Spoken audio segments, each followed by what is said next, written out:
तत् गीता के प्रथमाध्याय का प्रथम श्लोक अति महत्वपूर्ण है और इस धृतराष्ट्र के द्वारा कहे गए इस श्लोक पर भारत के प्रमुख दार्शनिक डॉक्टर राधाकृष्णन पूर्व राष्ट्रपति महोदय बनारस हिंदू विश्वविद्यालय में 2 घंटे से अधिक बोले थे इसी एक ही श्लोक पर। तो इस पर भी अपने विचार को हम आगे बढ़ाते हैं। ये प्रथमाध्याय गीता का आधारभूत अध्याय है। ये गीता की नींव का पत्थर है जिस पर गीता रूपी भव्य भवन खड़ा हुआ है। ज्ञानेश्वरी टीका में ज्ञानेश्वर जी महाराज लिखते हैं कि 18वें अध्याय को उन्होंने कलशाध्याय बताया है कि गीता रूपी भवन का कलश है, शिखर है ये। तो प्रथमाध्याय उसकी नींव है और अष्टादश अध्याय इस गीता रूपी भव्य दिव्य भगवत मंदिर का कलशाध्याय कलश है।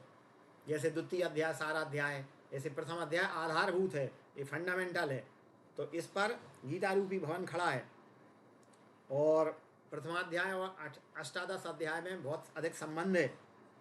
तो पहले अध्याय के प्रथम श्लोक के हम 4 बिंदुओं पर और जो संदेश हैं वो अपने विचारों द्वारा व्यक्त करते हैं।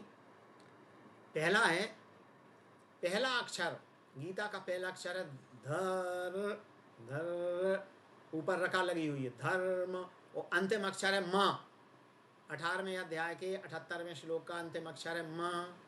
धर्म माने पूरी गीता धर्म में गुम्फित है, पूरी गीता धर्म में ग्रथित है, धर्म से समाहित है। इसलिए गीता को सनातन हिंदू धर्म का प्रतिनिधि ग्रंथ माना जाता है।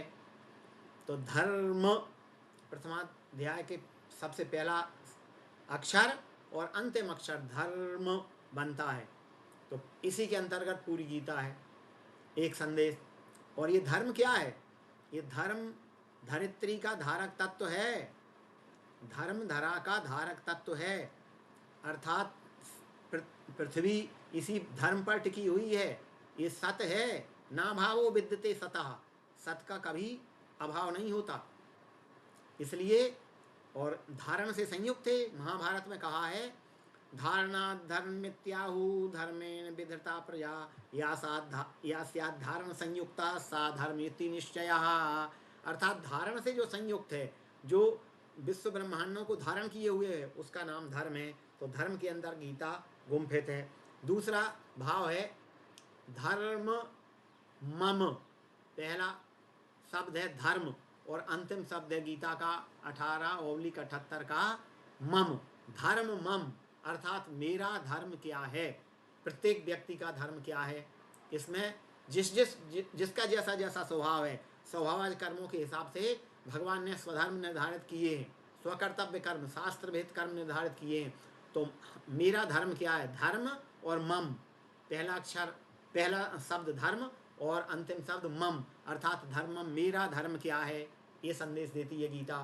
तीसरा है धर्म क्षेत्रे, ये पद है संयुक्त पद, धर्म क्षेत्रे पहला पद और मतिर्मम अंतिम पद, अंतिम सामासिक पद है मतिर्मम।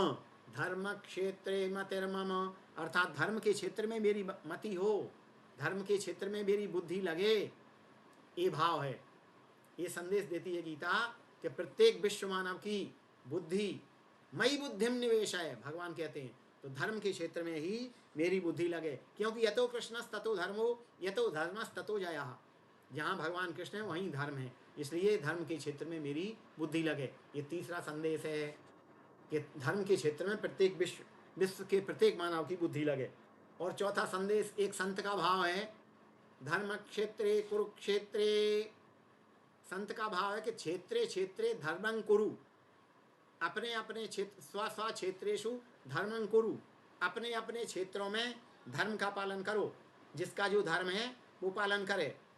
पढ़ाने वाले का काम पढ़ाने का है वो पढ़ाए, देश की रक्षा करने वाले का काम, सैनिकों का जो काम है वो सैनिक करें, वैश्य का जो काम है भरण पोषण करना, आधारभूत व्यवस्था बनाना, अर्थव्यवस्था बनाना, देश की वैश्य का काम है तो वैश्य अर्थव्यवस्था बनाए। और शूद्र का काम गतिमान होना, गतिमान करना है, चरणों से निकला है सूद्र। पदभ्यांगुम शूद्रो अयायत, इसलिए पद चरण चलते हैं तो कोई भी छोटा बड़ा नहीं है, सबको समभाव से देखा है, सबको समदृष्टि से देखा है। तो अपने अपने क्षेत्रों में सब धर्म का पालन करें, ये गीता का संदेश है। इस प्रकार ये गीता सनातन वैदिक धर्म का ग्रंथ है, जिसको बाद में कालांतर में हिंदू धर्म कहा गया, उसका प्रतिनिधि ग्रंथ है। और इलाहाबाद विश्वविद्यालय ने इसीलिए इसको ऐसा ग्रंथ मान्य किया है कि ये हमारा राष्ट्र ग्रंथ है, और इस राष्ट्र ग्रंथ पर अगर हाथ रख के कोई बयान देगा तो उसका बयान सत्य माना जाएगा। और हाई कोर्ट के इस निर्णय पर ये आज भी प्रचलित है, गीता पर हाथ रखकर अगर कोई बयान दे तो माना जाता है। तो गीता की महत्ता है, ये सनातन हिंदू धर्म के जितने भी तत्व हैं वो सब गीता में व्याप्त हैं, और इसी से अन्य संप्रदाय और धर्म निकले हैं। सब संप्रदायों और धर्मों के संसार के सबके बीज गीता में मौजूद हैं। तो ये गीता का संक्षिप्त महात्मा आपके सामने प्रस्तुत किया। श्री कृष्णार्पणमस्तु।